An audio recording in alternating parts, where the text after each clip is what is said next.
जेठाबाई शाखा कर माहिनावा पासिनावा से व्याकुल पासिनावा से व्याकुल हो।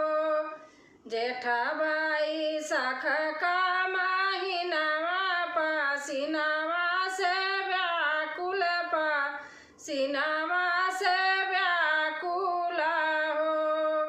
राजा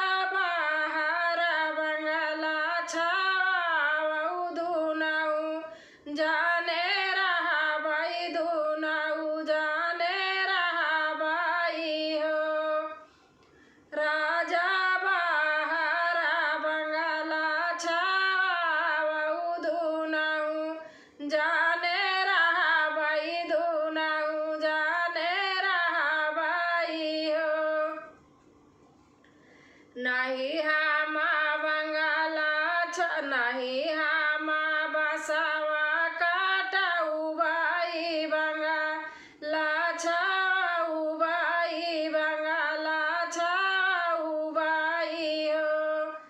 नहीं हम बसावा काटाऊ बाई बंगाला छाऊ बाई बंगाला छाऊ बाई हो रानी हम ताऊ जबई पारा देसावा तुम जाऊ अपने नहीं हर तुम जाऊ अपने नहीं हर हो रानी हम ताऊ जाबई पारा देसावा तुम जाऊ अपने नहीं हर तुम जाऊ अपने नहीं हर हो। नहीं मोरे भैया भाती जवाना नहीं हर में मैया ना नहीं हर में मैया हो। नहीं मोरे भैया भाती जवाना नहीं हर में मैया ना नहीं हर में मैया हो। राजा भौजी ताया सभी खाबो लई कर जवा मोरा सालई कर जवा मोरे सालई हो।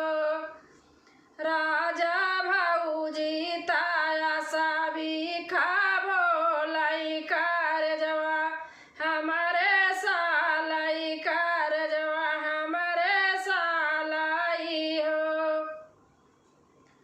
रानी हम बसावा काटाऊ बैता बंगाला छाऊ बैता बंगाला छाऊ बाई हो।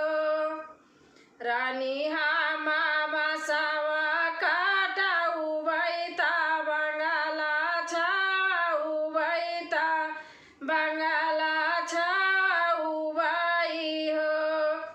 रानी नहीं हम जबई पारा देसावा तुहाई लई के रहा बई तुहाई लई के रहा बई हो।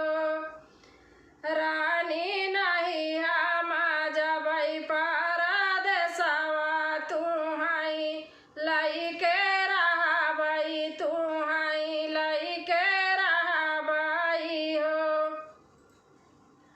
जेठाबाई शाखा का माहिना